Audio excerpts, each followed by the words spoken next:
Assalamualaikum warahmatullahi wabarakatuh.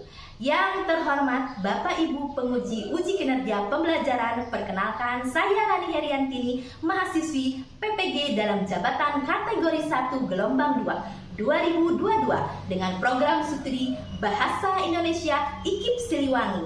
Pada hari ini, Jumat, tanggal 9 Juni 2023 akan melaksanakan praktik pembelajaran dalam rangka uraian uji kinerja menggunakan model pembelajaran problem based learning pada materi teks artikel di SMA Negeri 1 Nagreg, Kabupaten Bandung, Provinsi Jawa Barat. Perkenalkan, saya Santiawati dan teman-teman dari 12 MIPA 5 siap mendukung Bu Rani dalam melaksanakan uji kinerja. Hari ini Jumat 9 Juni 2023. Bu Rani, semangat!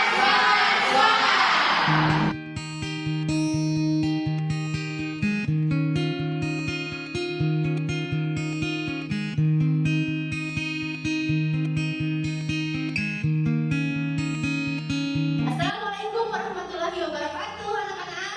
Apa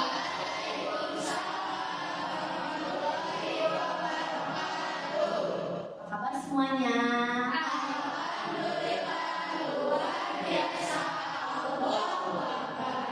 Alhamdulillah ya, semuanya pada ceria-ceria, Ibu lihat ya, gitu ya. Nah, hari ini alhamdulillah kita bertemu lagi ya setelah kemarin libur. Nah, sebelum mulai pembelajaran, seperti biasa kita lakukan dulu berdoa. Ya. Silakan kepada KM kita, Hasbi pimpin doa. Sebelum mulai pembelajaran, alangkah baiknya kita berdoa. Berdoa di dalam hati dimulai. Berdoa disebutkan, berikan salam.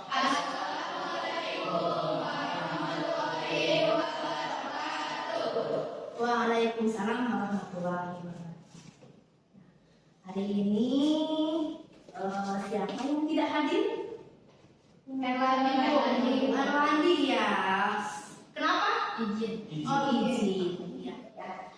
Nah, sebelum dimulai pembelajaran seperti biasa kita ice breaking dulu ya. Ice breaking dulu. Permainan ini beda dengan permainan yang sebelumnya ya. Oke. Seperti begini. Salam semangat. Ya, salam semangat. Begini, tepuk salam. Salam semangat apa tepuk ya? Tepuk salam semangat ya. Tepuk salam semangat. Rumah kucing.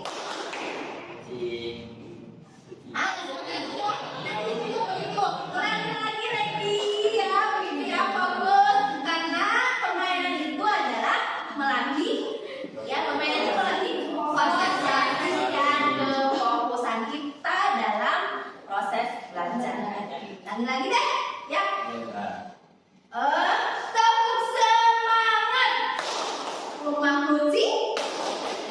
Oren mangga. Malam manis, manis kalbu, kamu cinta, dia. Iya, Allah. Enggak apa, dia ganteng.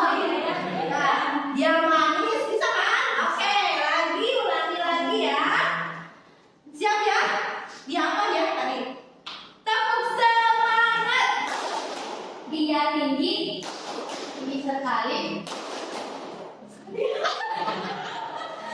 Lagi.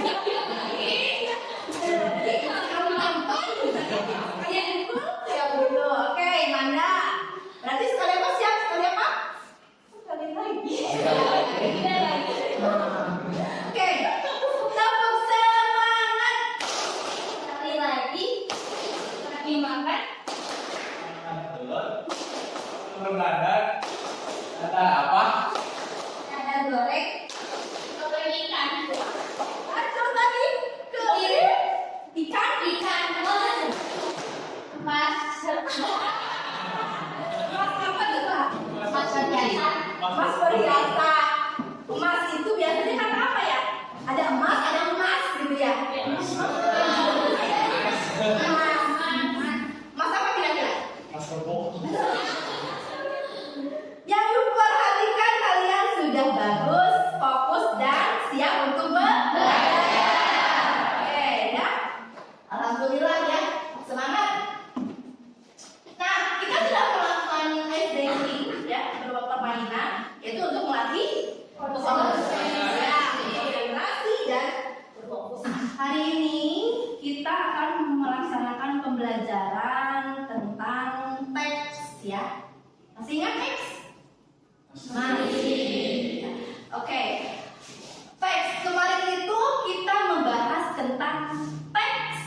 sejarah. Ya. Apa itu teks sejarah? Saya tahu. Oh, oke, silakan Nada.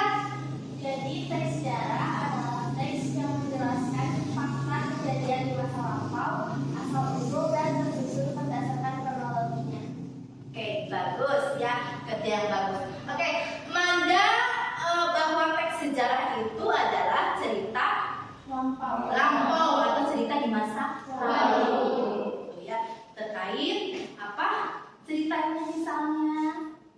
Apa ceritanya misalnya? Saya Bu. Oke, Hasbi apa?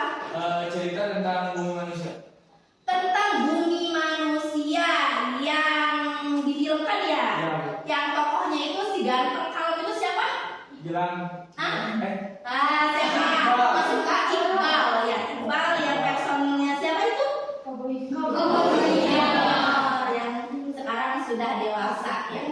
Nah, bumi manusia itu menceritakan tentang percintaan ya, kisah percintaan antara pribumi dengan Orang Belanda. orang Belanda. Pribuminya laki-laki atau perempuan? Laki-laki. Orang Belandanya perempuan. Oke, nah, itu berarti kalian masih ingat ya tentang teks sejarah. Oke. Kita lanjut ke apa? Nah, ini ya. Minggu kemarin tentang teks sejarah. Ya. Sekarang teks ya. Oke. Sebelumnya Ibu akan menyampaikan dulu tujuan dari pembelajaran kita hari ini. Oke, di sini di layar ada tujuan pembelajaran. Siapa yang mau membacakannya? Mewakili Ibu? Saya. Silakan. Oke, Ajeng, silakan Ajeng. Tujuan pembelajaran kali ini itu ada poin pertama yaitu peserta didik dan pendidik mengamati video pembelajaran terkait artikel. Ya. Dapat menemukan informasi dalam artikel opini dengan semangat dan tepat. Poin kedua yaitu peserta didik dan pendidik mengamati artikel pada layar PowerPoint dan dapat menelaah antara informasi fakta dan opini penulis dengan teliti dan tepat. Poin ketiga yaitu peserta didik dapat memperjelas opini dalam bentuk kalimat yang benar dengan tepat. Dan yang terakhir yaitu menyusun opini dalam bentuk paragraf dan artikel. Peserta didik dapat mempresentasikan dengan percaya diri dan menggunakan bahasa yang baik dan benar. Nah, itu ya. Terima kasih Ajeng, kerja yang bagus. Oke, nah tadi apa yang disampaikan oleh teman kalian Ajeng ya terkait tujuan pembelajaran itu mudah-mudahan tercapai hari ini ya sampai dengan presentasi gitu ya. Oke, nah itu lalu kita ke pertanyaannya tentang teks artikel ya. Siapa yang tahu teks artikel? Saya Bu. Silakan Hasbi. Tulisan lengkap yang memiliki judul, pendahuluan masalah, pembahasan, dan penutup yang dimuat dalam surat kabar. Nah, itu berhubungan dengan teks ya. Teks, di mana kalau sebuah teks itu harus ada pendahuluan, isi dan penutup. Sama juga dengan artikel ya. Nah, itu tentang artikel. Lalu pertanyaan kedua. Apa ragam dari teks artikel? Siapa yang bisa? Saya tahu. Oke. Silakan. Ragam teks artikel meliputi deskriptif, naratif, eksposisi, dan masih banyak lagi. Oke. Dan masih banyak lagi ya. Oke. Bagus. Kerja yang bagus. Oke. Ragam artikel ada deskriptif, naratif, eksposisi, ya itu. Kemudian persuasi. Nah, sifat-sifat itu deskriptif itu kan apa? Deskriptif itu menggambarkan. Ya. Kalau misalkan naratif menceritakan. Ya, persuasi ajakan. Ya, gitu ya. Lanjut, itu benar nggak siapa yang? Nah, itu tadi arti teks artikel. Sekarang artikelnya itu sendiri, yaitu jenis tulisan yang berisi pendapat, gagasan, dan ide. Terhadap apa?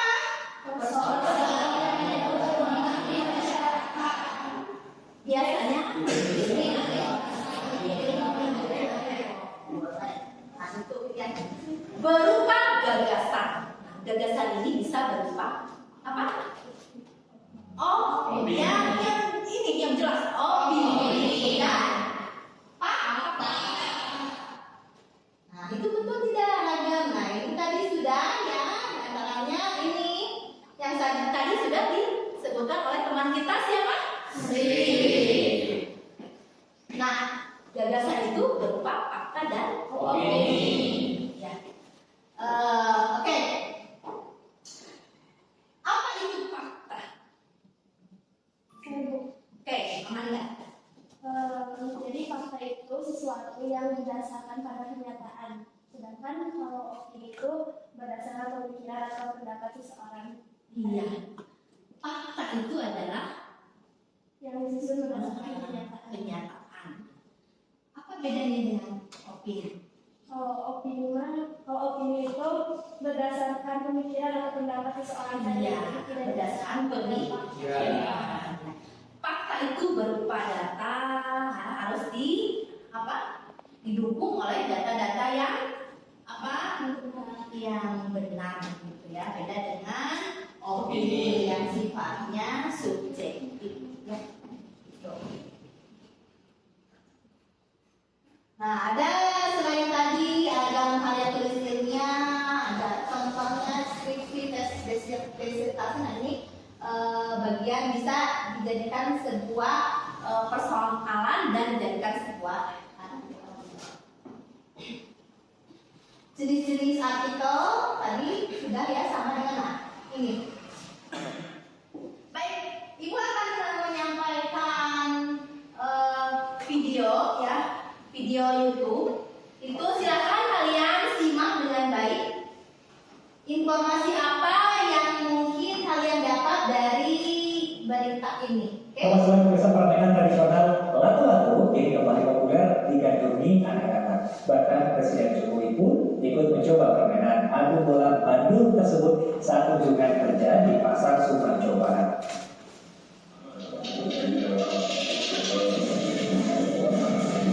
Saking populernya, orang nomor satu di negeri ini juga ingin mencoba permainan tradisional anak lato-lato. Permainan memukul ke Bandung ini dicoba Presiden Jokowi saat meninjau pasar tradisional di Subang, Jawa Barat Selasa siang, sambil menyerahkan bantuan modal kerja dan BLT kepada para pedagang. Memang seru sih ya. Padahal jika permainan ini hanya digandrungi oleh anak-anak hampir seluruh penjuru negeri. Di kota Palembang, Sulawesi Selatan, mereka mengadakan lomba main lato-lato dengan dalam bahasa asing disebut Tengersball. Puluhan anak usia sekolah dasar tampak antusias dan lincah mengikutinya mengisi dulu suara. Menurut panitia lomba, kegiatan ini bertujuan untuk membatasi ketergantungan anak pada gadget. Ini kita laksanakan agar seluruh peserta anak-anak kita tidak tergantung gadget, tapi benar-benar lebih kepada lomba tradisional. Nah, makanya kita laksanakan lomba ini. Informasi apa yang didapat dari video tersebut? Siapa yang bisa? Tentang apa? Tentang permainan lato-lato. Selain tadi, fakta dari berita ini disiarkan di mana? Di Subang. Ya, Pare itu faktanya, gitu ya. Jadi di Subang Pare itu banyak sekali anak-anak yang bermain lato-lato. Lalu kemudian terkait permainan lato-lato, fakta permainan lato-lato itu adalah permainan jadul. Iya, zaman dulu itu tahun 90-an, itu zaman ibu waktu kecil. Itu ibu lahir di 80-an malahan gitu ya. Sementara atau 90-an berarti itu jadul banget. Kalau dulu itu disebutnya nok-nok, ya. Nok-nok, makanya dengar? Nok-nok gitu kan, emang soalnya begitu kan. Nah, sekarang lato-lato karena semakin ke sini bahasa itu semakin luas ya. Nah, itu terkait permainan lato-lato. Selain fakta tentang lato-lato, opininya apa ya? Pendapatnya tentang permainan lato-lato. Mengurangi ketergantungan anak-anak pada gadget. Mengurangi ketergantungan anak-anak pada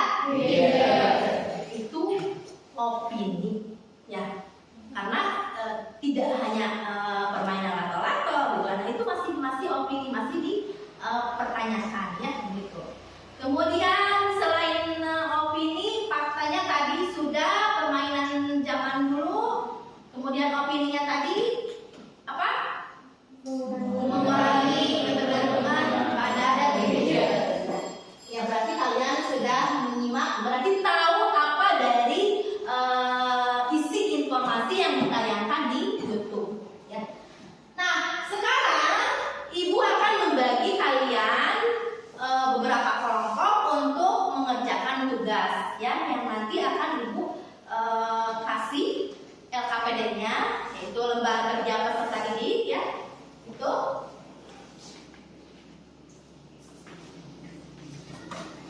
Kelompoknya kan kemarin sudah ya. Silakan untuk kalian berkelompok, berarti silakan posisinya berkelompok.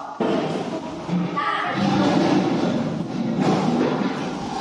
di situ.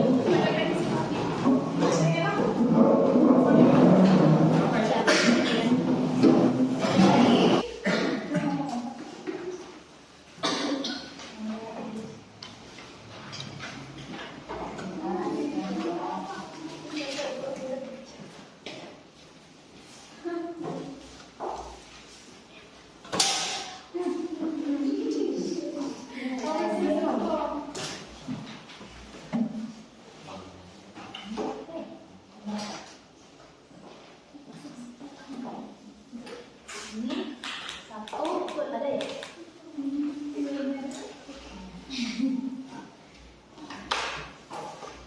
Ya, oke. Baik, silahkan kalian berkelompok, sudah ya, sudah berkelompok, lalu kemudian diskusikan terkait masalah yang ada di lembar tugas. Silahkan dibaca-baca dulu tugasnya seperti apa, lalu kemudian diisi dengan baik. Silakan.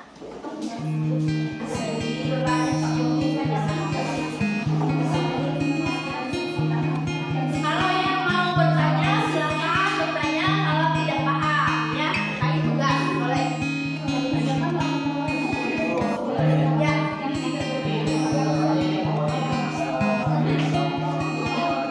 Nah, kalau ini perubahan itu adalah api.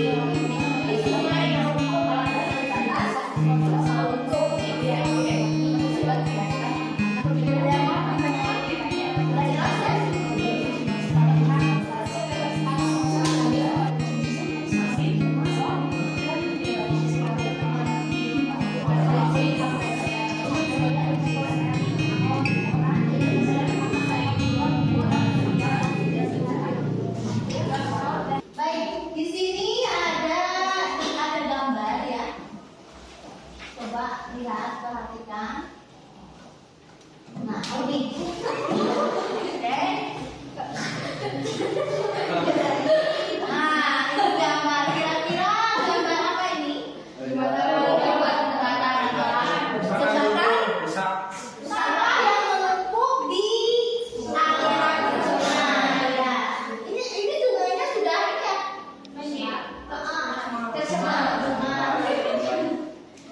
Nah, lalu juga ada gambar berikutnya. Kebakaran hutan. Nah, ketiga gambar itu sudah ada di lembar tugas. Itu silakan nanti pilih salah satu dari gambar tersebut yang akan nanti dijadikan artikel, ya, begitu. Seperti itu. Ini yang tugas yang kedua ya, sisanya itu terkait apa? Terkait Pak Raden dan multikultural. Nah, di situ kalian silakan cari sebanyak-banyaknya informasi terkait Pak Raden dan multikultural. Ya. Lalu kemudian tadi tugas yang keduanya pilih salah satu gambar yang akan kalian pilih, lalu buat pendapat terkait gambar tersebut. Oke, ada yang sudah selesai? Ya. Kelompok Hasbi sudah selesai katanya, mau mempresentasikan hasil kerjanya. Boleh, saya Hasbi di depan ya. Ada yang sudah selesai? Kopinya? Prestisnya?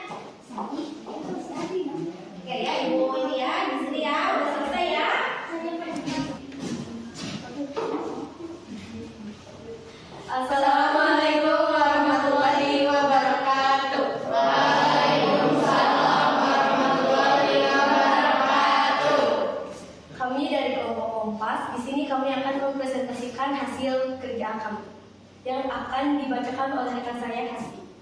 Baik, terima kasih. Saya akan menjelaskan yang pertama terkait artikel yang tadi kalian sudah baca.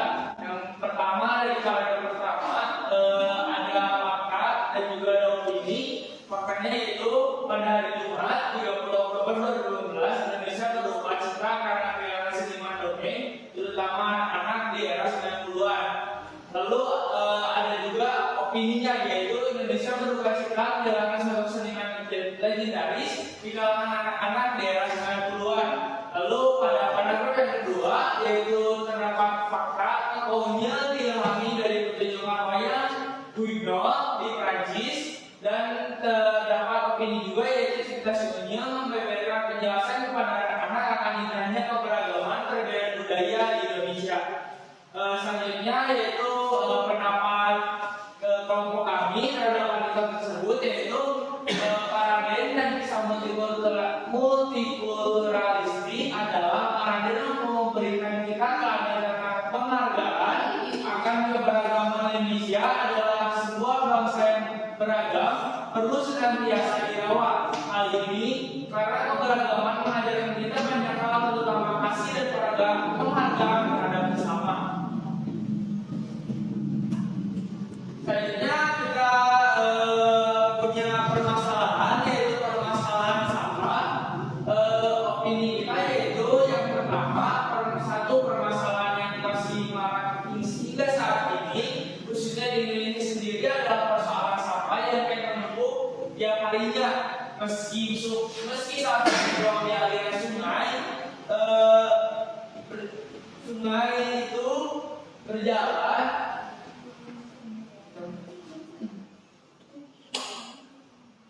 dan hilang, namun justru akan membuat gunungan-gunungan sampah menumpuk di ujung dan di tengah-tengah sungai yang surut. Padahal semua pihak tahu membuang sampah sembarangan khususnya di sungai tentu memberikan dampak yang sangat buruk. Jika sudah demikian, tidak ada yang bisa disalahkan. Pemerintah harus bersikap lebih tegas, menghimbau masyarakat agar tidak membuang sampah di sungai, kalau perlu diberi sanksi. Nah, itulah presentasi dari kelompok kami. Jika ada yang belum dipahami, silahkan bertanya. Saya ingin bertanya, menurut pendapat kalian, apa fakta dari menumpuknya sampah di sungai? Fakta dari menumpuknya sampah di sungai, kalau kita lihat hampir 70% itu sampah plastik seperti botol, kantong plastik, lalu 20%-nya itu sampah kayu, 5% itu sampah botol-botol dari kaca, dan 5%-nya itu sampah kain dan kasur, dan sisanya itu makanan-makanan yang makanan-makanan.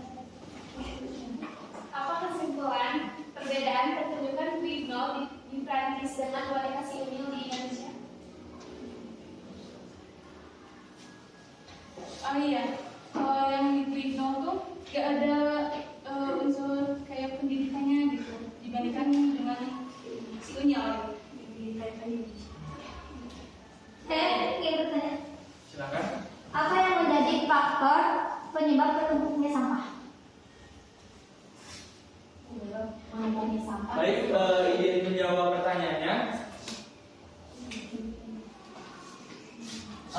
Tadi itu faktor yang menyebabkan menumpuknya sampah. Yang pertama tuh biasanya tuh kesadaran masyarakat sendiri yang kurang memahami bagaimana dampak si sampah itu sendiri, jadi dibuang kemana saja begitu. Terus ada faktor-faktor lain juga.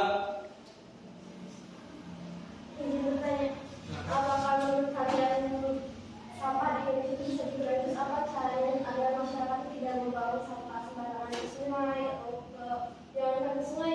Kadang di jalan juga padahal disediain tempat sampah, tapi kurangnya kesadaran mau buang di mana. Menurut kalian? Jadi itu semua kembali sama diri kita sendiri. Jadi kita tuh harus menumbuhkan rasa sumpah tidak kepada sampah itu. Jadi kita tuh harus lebih sadar gitu. Jadi orang lain juga harus mengingatkan kepada kita tentang bahayanya sampah dan dampak dari sampah itu. Untuk menjelaskan bagaimana untuk menyadarkan diri seseorang itu perlu ada tindakan dari kita sendiri, yaitu edukasi kita. Kenapa sampah plastik susah terurai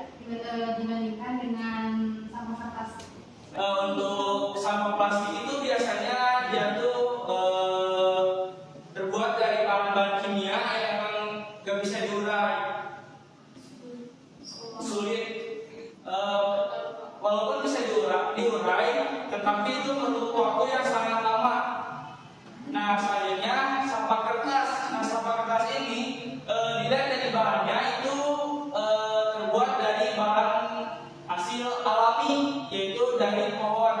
Nah, jadi sampah kertas ini termasuk sampah organik, jadi bisa terurai dengan cepat. Kalau terjadi banjir biasanya kan sampah plastik, kalau sampah kertas bisa terjadi banjir atau tidak? Tergantung intensitasnya. Kalau misalkan sampah kertas itu sendiri menumpuk dengan banyak, itu bisa menyebabkan banjir. Kecuali kalau misalkan sampah plastiknya, sampah kertasnya itu sedikit.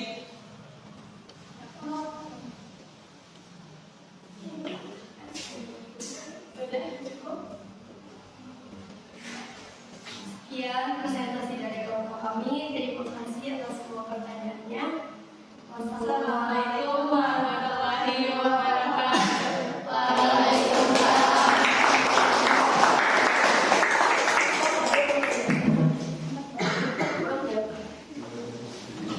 Baik, terima kasih kepada kelompok Kompas yang sudah memaparkan pekerjaannya dan itu sudah sudah paham ya apa yang dibahas terkait yang diambil dulu adalah sungai tentang sampah yang menumpuk di sungai ya gitu. Untuk kesimpulan pembelajaran hari ini, apa kesimpulannya? Siapa yang bisa? Boleh? Sally, silakan. Berdiri boleh. Kesimpulan dari kegiatan pembelajaran ini adalah kita dapat menentukan informasi dalam sebuah artikel dan menelaah antara fakta dan opini, serta dapat menjelaskan opini dengan bentuk kalimat yang baik dan benar. Nah, itu adalah kesimpulan pembelajaran hari ini, yaitu mencari informasi terkait fakta dan opini dalam sebuah permasalahan yang terjadi di lingkungan kita masyarakat ya, dan membuat pendapat terkait masalah tersebut, yaitu menggunakan kalimat yang baik dan benar. Oke, ya.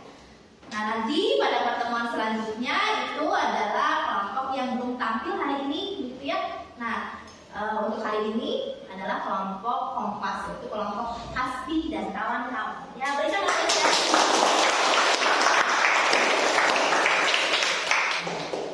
Oke, ini Ibu ingin bertanya kepada kalian, apakah pembelajaran hari ini menyenangkan? Menyenangkan? Ya. Terus semangat ya? Oke, baik. Nah, itu saja yang ingin Ibu tanyakan. Nanti setelah selesai, Ibu nanti akan membagikan Google Form yang Google Form ya, yang akan Ibu bagikan di grup ya, yang harus kalian isi ya. Oke, paham ya? Terus terima kasih, kerja kalian sangat baik hari ini. Sebelum mengakhiri pembelajaran, kita tutup dengan oke, silakan review. Baik, sebelum mengakhiri pembelajaran, alangkah baik kita berdoa. Berdoa dalam hati dimulai. Berdoa cukupkan, berikan salam.